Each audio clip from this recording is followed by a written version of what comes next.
अच्छा, मैं हम बात कर रहे थे हॉस्पिटैलिटी इंडस्ट्री की। बेसिकली हम फ्रंट ऑफिस को जब तक स्टार्ट नहीं कर सकते जब तक हमें समझ ना आए कि थैंक यू। हॉस्पिटैलिटी इंडस्ट्री क्या है। तो उसी के बारे में मैं बात कर रहा था। मैं आपको बता रहा था कि हॉस्पिटैलिटी इंडस्ट्री वो इंडस्ट्री है जिसमें हम क्या करते हैं कि जो हमारे पास हमारे गेस्ट आते हैं, जो हमारे पास हम बेसिकली हमारे कस्टमर्स आते हैं, हम उनको इस तरीके से ग्रीट करते हैं, उस तरीके से ट्रीट करते हैं जैसे वो हमारे अपने पर्सनल गेस्ट हों। हम बिल्कुल उनको ये शो नहीं करवाते कि वो स्ट्रेंजर हैं या हम उन्हें जानते ही नहीं है। हम हमेशा उनसे ऐसा रिलेशनशिप बिल्ड करने की कोशिश करते हैं जिससे उनको ये फील आए कि हम उनको पर्सनलाइज सर्विसेज दे रहे हैं। मतलब हम ये रेस्टोरेंट हमने ओपन किया हुआ है या ये होटल हमने ओपन किया हुआ है या जो भी हमारा बिजनेस है, हमने सिर्फ और सिर्फ उस एक इंडिविजुअल की वजह से वो अपना बिजनेस रन कर रहे हैं। हमारे लिए बाकी कोई चीज मैटर नहीं करती। अगर आप कोई काम कर रही है, इवन आपके पास कोई इंपॉर्टेंट फोन कॉल आया हुआ है, लेकिन अगर आपका गेस्ट चलता हुआ आपके पास आ जाए और वो आपको सलाम करे, आपसे एक्सक्यूज करके कोई बात करने की कोशिश करे, तो आप वो फोन कॉल रखें, पहले उसको ग्रीट करें, उसको उसको ट्रीट करें। अगर आप अपने लैपटॉप के ऊपर बहुत ज्यादा इंपॉर्टेंट कोई फाइल बना रहे हैं, लेकिन अगर कोई गेस्ट आपके पास चल के आता है और आपसे कोई क्यूरी करता है या कोई सवाल करता है, तो आप सारे काम छोड़ें, पहले उसको आप जवाब दें। इससे उसको फील होगा कि सबसे ज्यादा इंपॉर्टेंट मैं हूं इस कंपनी के लिए, और वो कभी भी किसी और कंपनी को प्रेफर ही नहीं करेगा, और सिर्फ आपकी कंपनी, और इवन सिर्फ कंपनी की बात नहीं करें, आपको प्रेफर करेगा। वो बोलेगा कि मैं इस पर्टिकुलर पर्सन के पास आना चाहता हूँ क्योंकि ये अपने सारे काम छोड़ के पहले मेरी बात सुनता है। और आपने भी अपनी लाइफ में फील किया होगा, आप किसी कंपनी में गए हो या किसी रेस्टोरेंट में गए हो या किसी होटल में गए हो, तो वहां जब आप जाते हैं तो आपको जब अच्छा प्रोटोकॉल मिलता है, लोग रिस्पेक्ट कर रहे होते हैं आपकी, आपको बहुत ज्यादा वैल्यू दे रहे होते हैं, तो वो जो एक्सपीरियंस होता है ना, वो काफी अरसे तक आपके दिमाग में रहता है। और आप ना सिर्फ मतलब बहुत ज्यादा एक्साइटेड होते हैं वहां पे दोबारा विजिट करने के लिए, बल्कि आपकी स्टोरीज के अंदर वो एक जो पर्टिकुलर सिनेरियो होता है वो आपकी स्टोरीज में आ जाता है। और आप जगह जगह जहां जहां जा रहे होते हैं लोगों को बता रहे होते हैं कि मैं फलाने रेस्टोरेंट गया था, वहां का स्टाफ बहुत अच्छा है, वो अच्छे तरीके से खाना देते हैं, और कुछ भी XYZ। तो बेसिकली पॉइंट इज कि जब आप किसी को रिस्पेक्ट देते हैं, तो वो आपके रिलेशनशिप को, आपके बिजनेस रिलेशनशिप को बिल्ड करता है। और यही आजकल नॉर्मल, आप देखिए किसी भी, आप ब्रांड की बात कर लें, आप भले वो कपड़ों का ब्रांड हो, जूतों का ब्रांड हो, या वो खानों का ब्रांड हो, होटल्स ब्रांड हो, या कोई सा भी किसी भी किस्म का बिजनेस हो, कस्टमर रिलेशनशिप को सबसे टॉप प्रायोरिटी के ऊपर रखा जाता है। अच्छा, तो कुछ अब फ्रंट ऑफिस की बात कर लेते हैं हम, ठीक है। और इसमें हम बात कर लेते हैं कि फ्रंट ऑफिस है क्या, और फ्रंट ऑफिस क्यों इंपॉर्टेंट होता है और क्यों जरूरी होता है। तो फ्रंट जी ऑफिस सर, की सबसे थैंक यू। पहले अगर आप देखें, जी सबसे पहली हम चीज देखें तो क्या है, most important department in the hotel. अच्छा, यहाँ पे क्योंकि हम इसको होटल से इसलिए एफिलिएट करते हैं क्योंकि अगर आपको फ्रंट ऑफिस, सबसे टफेस्ट जो फ्रंट ऑफिस जॉब है ना, वो होटल इंडस्ट्री की है। अगर आपको होटल इंडस्ट्री की फ्रंट ऑफिस समझ आ गई, आप किसी भी किसी भी नेचर की कंपनी के अंदर जाके फ्रंट ऑफिस डिपार्टमेंट को यूं संभाल सकते हैं कि आपके लिए पीस ऑफ केक होगा। क्योंकि टफेस्ट जॉब जो है ना, वो फ्रंट ऑफिस की है, होटल की। तो यहाँ पे जो हम एग्जांपल्स ज्यादातर रखेंगे ना, वो होटल्स की रखेंगे। उसकी रीजन ये है कि जब आपको ये समझ आ जाएगा ना, तो आप दुनिया में किसी भी कंपनी में जाएं, और अगर आपको फ्रंट ऑफिस डिपार्टमेंट दे दिया जाए वहां का, तो बहुत ईजी हो जाएगा आपके लिए उसको समझना। अच्छा, अच्छा, अब यहाँ पे हम बात करें most important department in the hotel, या आप किसी भी जगह बात करें, किसी भी कंपनी की बात करें, तो वहां का सबसे इंपॉर्टेंट डिपार्टमेंट होता है। अच्छा, अब वो इंपॉर्टेंट डिपार्टमेंट क्यों है, दूसरा पॉइंट देखें, nerve of the hotel operation. Nerve, nervous system होता है हमारे नॉर्मल बॉडी का। अगर हमारी बॉडी का नर्वस सिस्टम काम ना करे, हमारी बॉडी बिल्कुल पैरालाइज हो जाएगी, हमारा बॉडी फंक्शन ही करना छोड़ देगी। इवन अगर आपकी एक फिंगर आप हिलाते भी हैं उस फिंगर को, तो वो फिंगर भी आपके नर्वस सिस्टम से कनेक्टेड है। अगर आपके नर्वस सिस्टम के अंदर प्रॉब्लम आ जाएगी, तो आप अपनी एक फिंगर तक हिला नहीं सकेंगे। तो सोचे, ये जो nerve of the hotel operation है, इसका मतलब जो भी आपका पूरा होटल है या जो भी आपकी बिजनेस है, उसका जो स्ट्रक्चर है, वो मूव ही फ्रंट ऑफिस की वजह से करता है। उसकी रीजन क्या है, अगर हम होटल की बात करें, तो देखिए रिजर्वेशन डिपार्टमेंट सबसे पहले आपके होटल में क्या होगा, रिजर्व करेंगे लोग। तो nerve of the hotel operation, इसका मतलब क्या है कि अगर आपके होटल के अंदर या आपके बिजनेस के अंदर कोई भी ऑपरेशन है, कोई भी चीज है, वो सारी की सारी चीजें कनेक्टेड है आपके फ्रंट ऑफिस से। अगर रिजर्वेशन करवानी है, कोई गेस्ट अगर आपके होटल में आएगा, तो सबसे पहला जो पॉइंट ऑफ कांटेक्ट वो आपके होटल में आया ही नहीं है अभी तक, उसने आपका होटल देखा ही नहीं है। लेकिन जो पहला पॉइंट ऑफ कांटेक्ट होगा ना, थ्रू कॉल या इवन ईमेल, वो फ्रंट ऑफिस से ही होगा। वो फ्रंट ऑफिस पे कॉल करेगा कि भाई मुझे एक रूम चाहिए, फलाना डेट को चाहिए, इतने इतने दिन के लिए चाहिए, हमें इतने लोगों के लिए चाहिए, जो भी चीज वो सारी की सारी डीलिंग हो रही होगी फ्रंट ऑफिस से। उसके बाद जब वो डेट होगी, उस डेट के ऊपर वो जब होटल आएगा अपना रूम असाइन करवाने के लिए, तो उसका पॉइंट ऑफ कांटेक्ट भी पहले फ्रंट ऑफिस ही होगा। वो फ्रंट ऑफिस पे ही आएगा, वहां पे आके अपनी सारी पेपर वर्किंग करेगा, वहीं फ्रंट ऑफिस से उसको रूम की की मिलेगी, देन वो अपने रूम में जाएगा। अगर रूम उस इसके स्टे के दौरान उसको कोई प्रॉब्लम होती है, उसका रूम क्लीन नहीं होता, उसको सिक्योरिटी प्रॉब्लम होती है, उसको फूड रिलेटेड कोई प्रॉब्लम होती है, उसको सर्विस रिलेटेड कोई प्रॉब्लम होती है, उसको कोई किसी चीज की इंफॉर्मेशन, वो डायरेक्ट कांटेक्ट उन पर्टिकुलर डिपार्टमेंट से नहीं करेगा, वो फ्रंट ऑफिस से ही करेगा। जो फ्रंट ऑफिस मैनेजर होगा या जो फ्रंट ऑफिस असिस्टेंट होगा, वो उसी के पास आएगा, उसी को बोलेगा कि भाई मैंने खाना मंगवाया था, खाना ठंडा आया है। तो उसके लिए हर चीज आंसर है वो फ्रंट ऑफिस ही करेगा जी।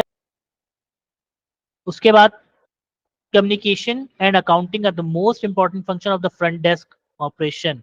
दो चीजें, बल्कि और भी चीजें हैं, लेकिन अगर हम बात करें मोस्ट इंपॉर्टेंट, तो ये दो एस्पेक्ट हैं। सबसे पहला कम्युनिकेशन। कम्युनिकेशन का एक्सपेक्ट अगर आपके बिजनेस के अंदर, आपके फ्रंट ऑफिस के अंदर स्ट्रांग नहीं है, आपका होटल चल ही नहीं पाएगा, आपका बिजनेस ही नहीं चल पाएगा, क्योंकि कम्युनिकेशन ही नहीं है आपकी। अगर आपके पास एक गेस्ट आने वाला है 12 बजे, उसके लिए रूम रेडी करना है, रूम कौन रेडी करेगा? Housekeeping department. अगर आपने कम्युनिकेट ही नहीं किया उसके साथ, तो आपने उसको बताया ही नहीं, या आपने उसको बताया तो वो समझ ही नहीं पाया, तो उसका क्या होगा? सफर कौन करेगा? आपका गेस्ट, क्योंकि 12 बजे जब वो आ जाएगा तो रूम ही रेडी नहीं होगा। Communication is the key. अगर किसी और डिपार्टमेंट के अंदर, सिक्योरिटी डिपार्टमेंट के, फर्ज करे कोई गेस्ट आपके पास रुका हुआ है, वो बोलता है मेरा एक फ्रेंड आने वाला है, उसको प्लीज आप अंदर एंटर करवा दीजिएगा, लेकिन आपने कम्युनिकेट ही नहीं किया सिक्योरिटी डिपार्टमेंट को, और बहुत इंपॉर्टेंट गेस्ट है वो, और वो बेचारा गेट पे खड़ा हुआ, उसको कोई अंदर ही नहीं आने दे रहा, बोला अलाउ ही नहीं है, क्योंकि कम्युनिकेट ही नहीं किया हुआ। प्रॉब्लम हो जाएगी। आपकी मार्केटिंग डिपार्टमेंट क्या करता है? आपका मार्केटिंग डिपार्टमेंट बोलता है कि हम 50% या हम 70% ऑफ करते हैं और होटल्स के रूम बेचना शुरू कर देते हैं, अभी हमारा सीजन डाउन है। और आपकी मार्केटिंग वालों ने क्या किया कि एक एड बनाया, एड बनाने के बाद पोस्ट कर दिया 70% ऑफ, लेकिन आपके फ्रंट ऑफिस को बताया ही नहीं, कम्युनिकेशन ही नहीं की। और उसके बाद क्या होगा? जितने लोग उस एड को देख देख के उस होटल में आएंगे और फ्रंट ऑफिस के पास जाएंगे और बोलेंगे हमें रूम बुक करवाना है 70% ऑफ का, तो वो क्या बोलेगा आगे से? बोलेगा सर हमारे पास तो ऐसी कोई डील ही नहीं है। बोलेंगे हम तो मार्केटिंग देख के आए, हम तो हमने फेसबुक पे देखा है या इंस्टाग्राम पे देखा है या हमने सोशल मीडिया के ऊपर देखा है। तो बोलेगा भाई ऐसी तो कोई डील ही नहीं है। तो पॉइंट इज, अगर बाद में वो उसको दिखा भी दे और कम्युनिकेट कर लें बाद में, तो वो इंप्रेशन तो खराब हो चुका है गेस्ट के ऊपर।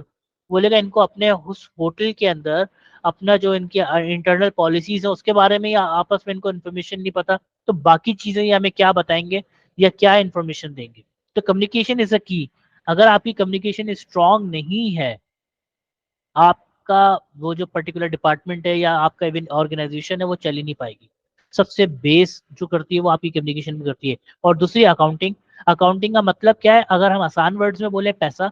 कोई भी बिजनेस, कोई भी काम, आप जॉब भी करते हैं, आप बिजनेस करते हैं, आप कोई होटल बना लेते हैं, रेस्टोरेंट बना लेते हैं, कोई टेक्सटाइल कंपनी बना लेते हैं, या कोई फूड इंडस्ट्री बना लेते हैं, या कोई कुछ भी मैन्युफैक्चरिंग कंपनी बना लेते हैं, उसका एंड रिजल्ट क्या होता है? क्यों करते हैं हम ये सारी चीजें? पैसे कमाने के लिए।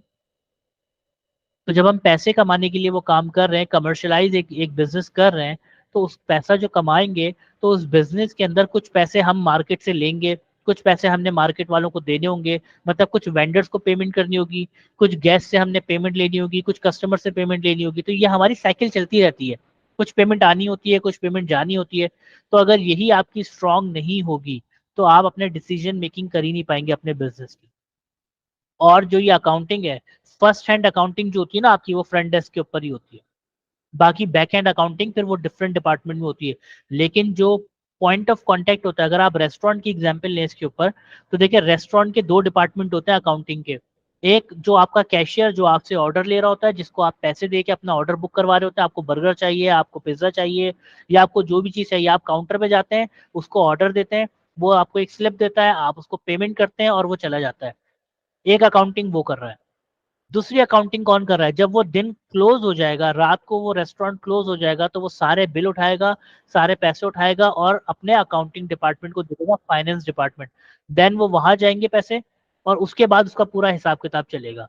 तो अकाउंटिंग भी बहुत ज्यादा इंपॉर्टेंट है फ्रंट ऑफिस की पॉइंट ऑफ व्यू से। अगर वहां पे जो कैशियर है वो कैश हैंडलिंग ही सही तरीके से ना कर पाए, उसको समझ ही नहीं आया कि कैश हैंडल कैसे करना है, हाफ पेमेंट आ गई, हाफ पेमेंट बाद में आएगी, तो वो जो बाद वाली पेमेंट है हाफ, उसको कैसे ट्रीट करना है, उसको कैसे डॉक्यूमेंट करना है, उसको कैसे हमने कैरी फॉरवर्ड करना है अपने फाइनेंस डिपार्टमेंट में, तो वो अगर उसको नॉलेज ही नहीं है, उसको उस चीज की ट्रेनिंग ही नहीं है, तो भी आपका फ्रंट ऑफिस डिपार्टमेंट बहुत ज्यादा सफर करेगा, क्योंकि ये कम्युनिकेशन और जो आपका अकाउंटिंग है बहुत इंपॉर्टेंट है। इसके बाद हम बात कर लेते हैं फ्रंट ऑफिस की, होटल ऑपरेशंस की। और होटल ऑपरेशंस की जब हम बात करेंगे तो हमारा होटल जो है कभी भी बंद नहीं होता, ठीक है, क्योंकि आपके पास रात हो रही है तो किसी और कंट्री में सुबह हो रही है। वो अपनी कंट्री के टाइम के हिसाब से अगर निकला है तो 24 घंटे की फ्लाइट लेके, फर्ज करें वो दोपहर 3 बजे निकला अमेरिका से, 24 घंटे की फ्लाइट ली और आपके पास पहुंचा रात के 3 बजे, क्योंकि वो अपने टाइम के हिसाब से दोपहर में निकला था तो अपने टाइम के हिसाब से दोपहर में आपके पास पहुंचा है, लेकिन आपके टाइम के हिसाब से रात हो रही है। तो होटल कभी भी बंद नहीं होता, जैसे आपके एयरपोर्ट बंद नहीं होते वैसे आपका कभी होटल बंद नहीं होता। और कोई ना कोई आपके पास या तो आ रहा होता है या जा रहा होता है। अक्सर रात को 2-2 3-3 बजे लोगों की फ्लाइट्स होती हैं, तो वो डिपार्चर करने आते हैं आपके पास, वो आते हैं अपना बिल सेटलमेंट करते हैं और देन चले जाते हैं। तो इसका मतलब आपका फ्रंट ऑफिस डिपार्टमेंट भी बंद नहीं होता, ठीक है। तो अब जब बंद नहीं होता तो इसको आप लेके कैसे चलेंगे? तीन आपकी शिफ्ट होती हैं, एक आपकी मॉर्निंग शिफ्ट होती है, एक आपकी डे शिफ्ट होती है और एक आपकी नाइट शिफ्ट होती है। जो आपकी मॉर्निंग शिफ्ट होती है वो अब आपके ऊपर डिपेंड करता है, 8 आवर्स की ड्यूटी होती है, आप सुबह 8 बजे स्टार्ट करें। वैसे ज्यादातर जो होटल्स होते हैं वो क्या करते हैं, सुबह 7 बजे अपनी शिफ्ट स्टार्ट करते हैं और 3 बजे वाइंड अप कर देते हैं। फिर शाम की शिफ्ट जो होती है वो 3 बजे स्टार्ट होती है और 11 बजे वाइंड अप हो जाती है। फिर रात की शिफ्ट जो होती है रात को 11 बजे स्टार्ट होती है और 7 बजे वाइंड अप हो जाती है। ऑर्गेनाइजेशनल चार्ट, ये किसी भी कंपनी के लिए या किसी भी होटल के लिए या किसी भी आप कह लें कि बिजनेस है, उसकी हिरार्की को डिफाइन करता है। उसमें बताता है कि कौन बंदा किसके अंडर काम करेगा, किसकी क्या रिस्पॉन्सिबिलिटीज हैं, कौन किस जगह जाके ड्यूटीज परफॉर्म करेगा। ये डिपेंड करता है आपके होटल के साइज के ऊपर, ठीक है। जो बड़े होटल्स होंगे या बड़ी ऑर्गेनाइजेशंस होंगी उनका ऑर्गेनाइजेशनल चार्ट बड़ा होगा। जो छोटी ऑर्गेनाइजेशंस होंगी या छोटे आपकी इंडस्ट्रीज होंगी तो वहाँ का जो ऑर्गेनाइजेशनल चार्ट होगा वो छोटा होगा। ये हिरार्की होती है आपकी, जैसे यहाँ पे अगर आप देखें तो सबसे ऊपर फ्रंट ऑफिस मैनेजर है, उसके नीचे असिस्टेंट फ्रंट ऑफिस मैनेजर है, फिर उसके अंडर अगर हम देखें तो फिर गेस्ट रिलेशन एग्जेक्टिव आ रहा है, फिर फ्रंट ऑफिस सुपरवाइजर आ रहा है, फिर ड्यूटी मैनेजर लॉबी मैनेजर आ रहा है। तो फिर उसके नीचे अगर आप देखें फर्दर तो जो ड्यूटी मैनेजर और लॉबी मैनेजर है उसके नीचे उसका सीनियर बेल कैप्टन आ रहा है, फिर उसके नीचे उसका बेल कैप्टन आ रहा है, फिर उसके नीचे ट्रेनी आ रहा है। तो इससे हमें एक चीज समझ आ रही है कि क्या हो रहा है कि हमने हिरार्की बना दी है, हमने लोगों की ड्यूटीज बता दी है कि कौन किसके अंडर काम करेगा, किसका मैनेजर कौन है और कौन किसके सबऑर्डिनेट है। ताकि इससे एक चीज क्लियर होगी कि लोग जो है जैसे डिफरेंट डिपार्टमेंट के लोग, उनको पता होगा कि मेरा जो असिस्टेंट है वो ये है, मतलब रिजर्वेशन सुपरवाइजर है तो उसका जो उसके नीचे काम कर रहा है वो उसका रिजर्वेशन असिस्टेंट है और उसके नीचे उसका ट्रेनिंग बॉय काम कर रहा है। ये रिजर्वेशन सुपरवाइजर हेड कैशियर को या ये रिजर्वेशन सुपरवाइजर इस बेल बॉय को ऑर्डर नहीं दे सकता, डायरेक्ट ऑर्डर नहीं दे सकता, क्योंकि वो उसके अंडर फॉलो ही नहीं करता। और अगर वो उसके अंडर फॉलो ही नहीं करता तो जाहिर सी बात है वो उसको ऑर्डर देने की उसमें है ही नहीं। और अगर वो उसको ऑर्डर देगा भी तो अगर वो चाहे बेल बॉय तो वो उसकी बात सुन ले, अदरवाइज अगर वो उसको मना भी कर दे तो वो उसको इसके अगेंस्ट कोई एक्शन नहीं ले सकता, क्योंकि वो उसकी कैटेगरी उसके अंडर फॉलो ही नहीं कर रहा वो। बाकी गैस साइकिल अब हम करेंगे नेक्स्ट क्लास में। एक गैस साइकिल का टॉपिक जो है वो हम नेक्स्ट क्लास में करेंगे। आज बेसिकली हमारी इंट्रोडक्शन क्लास थी तो फिर इसको प्रॉपर हम लेके चलेंगे।